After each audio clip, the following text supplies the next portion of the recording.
ሚኮ ይቺን ቪዲዮ ልሰራ የተገደድኩት እንደው ምትለው ብታጣ እንደው በረንዳ ያደግኩ ትላለህ። እንደበናት ይቅርታ ካልክ ጠራ ባለ ይቅርታ ባለ ህዝባችን ይቅርታ ለማለት ወደ ኋላ አይልም። ሰው ያጠፋል፣ ይሳሳታል፣ ይቅርታ ይላል።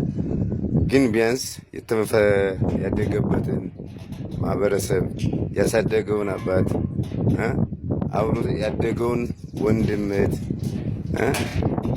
ክዱ ቤተሰብ የለኝም በረንዳ ያደግኩ ሲባል በጣም ተሰማኝ። በተለይ አማርኛ ይቅርታ ማለት ጥሩ ሆኖ ህብረተሰብን ተሳድበህ እኔ አሁን ይሄን ቪዲዮ እንዲሰራ የተገደድኩት ስለተሰማኝ ነው እንጂ መናገር አልፈልግም። አንተም በፈለከው ይመችህ።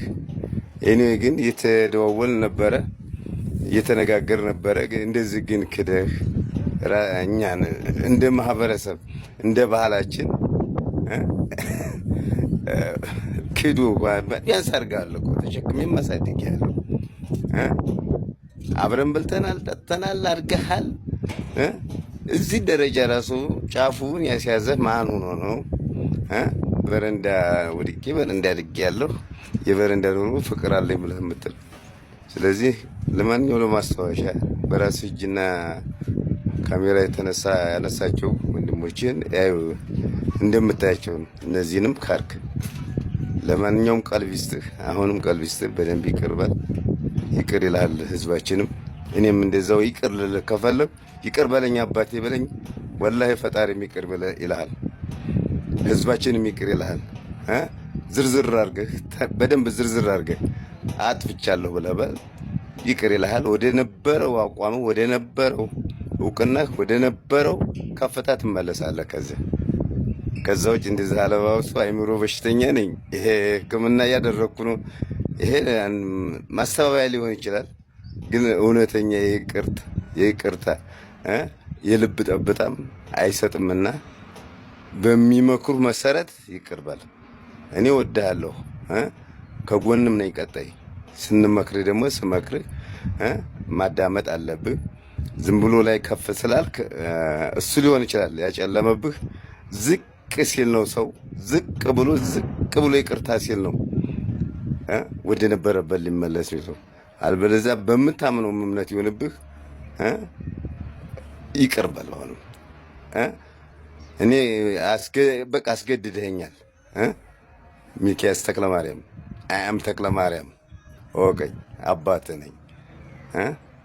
ለማንኛውም ሸር አድርጉለት፣ ይወቀው በሸር አድርጉለት። ቀጻይ ይወልዳል፣ ይበዛል፣ ከፍም እንዳለ ይቀጥላል። ሀብትና እውቅና ይቀራል አንድ ወቅት። ስለዚህ ይህንን ለማይቀረው ህይወትህ ለመጠሪያህ ይቀርባል። እኔም ይቅር እልሃለሁ። አሁንም ይቅር ብያለሁ። አሁን ልብ እየሰጠህ ነው፣ ተነስተሃል። በዚሁ ቀጥል። ለማንኛውም እንዲደርሰው አድርጉለት። ከፈለጋችሁ መረጃ ከኔ መውሰድ ትችላላችሁ። አመሰግናለሁ። አባትነት ከፎቶግራፍና ከሚዲያ ብቅ ማለት በላይ ነው ብዬ አምናለሁ። ይቅርታ እንደዚህ አይነት ቪዲዮ ሰርቼ አላውቅም፣ ግን አሁንም ነገሮች ብዥታ እየፈጠሩብኝ ወይ ደግሞ እንዳይፈጥሩብኝ የፈለኩ ጉዳይ ስላለ ነው። እኔ ህይወቴን በጎዳና ላይ በረሃብ በብርድና ያለ እናት መከራን እያየሁ ነው ያደግኩት።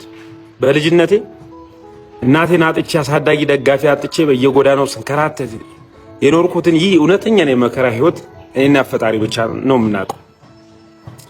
ዛሬ ብዙ ወጣቶች በየጎዳናው የወደቁ ከፍ ለማለት የሚታገሉትና አባታቸው የሚያልፉ በመንገድ የኔም እውነተኛ ታሪክ ነው። አቶ ስላችሁ ይገባቸዋል። ዛሬ በፈጣሪ እርዳታና በህዝቤ ፍቅር ከወደኩበት ተነስቼ ስቆም ከዚህ ቀደም በህይወቴና በችግሬ ጊዜ ያልነበሩ አካላት ዛሬ ሚዲያ ላይ ፎቶግራፍ በማውጣትና ቪዲዮ በመስራት አሳድገ ነው ረዳ ነው ሲሉ ማየት እጅግ ይገርማል፣ ደግሞ ያመኛል። ለእኔ አባትነት ማለት ልጅ በወደቀበት በራበውና በጠማው ጊዜ ያጠገበው መገኘት ነው።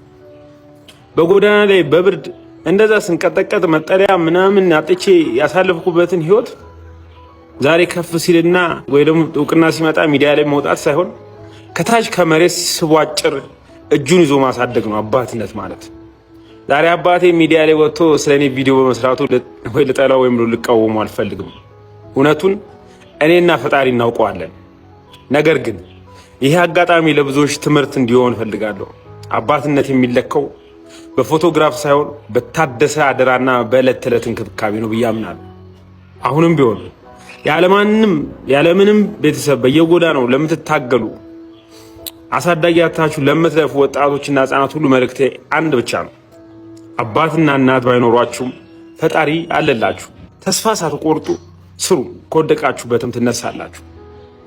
እኔ ያሳለፍኩትን መከራና እውነት ለመሸፈን የሚደረግ ምንም አይነት የሚዲያ ዘመቻ እውነቱን ሊቀይሩ አይችልም። ህይወቴን የለወጠው የፈጣሪ ቸርነትና የህዝብ ፍቅር ብቻ ነው። እውነተኛ አባትነታችሁ ለልጆቻችሁ በጊዜው ስጡ።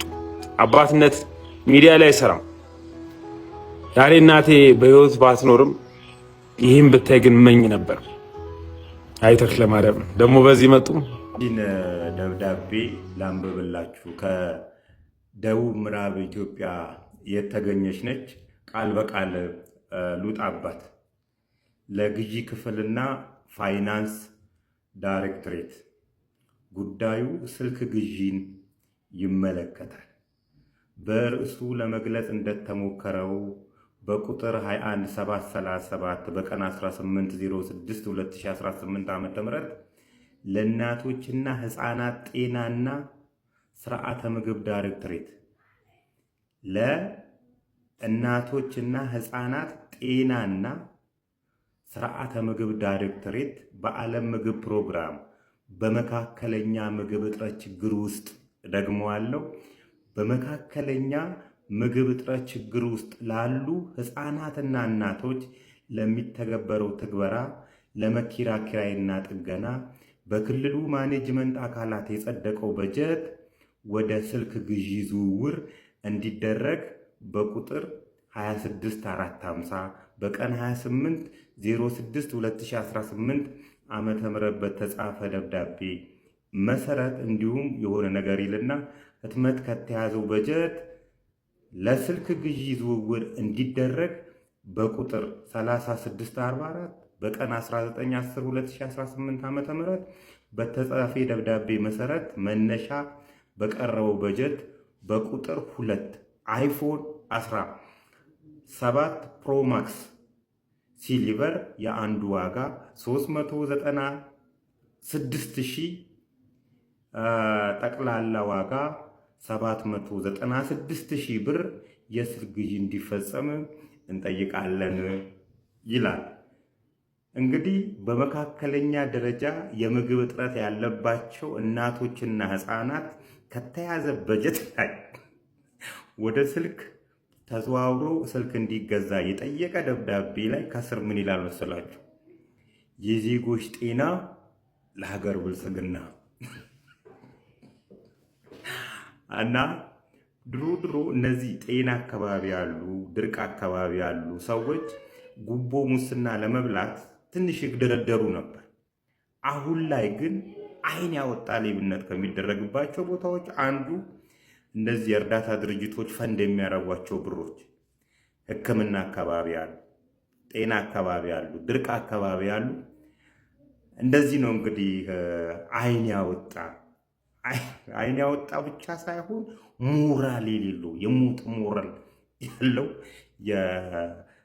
የበጀት ዝውውር ነው የተደረገውና እነዚህ አዲሶቹ ክልሎች ፕራይቬት ሊሚትድ ካምፓኒ እየሆኑ ነው፣ የግል ካምፓኒ እየሆኑ ነው ስንል እንደዚህ አይነት ማስረጃ እያነሳን ነው ወገን።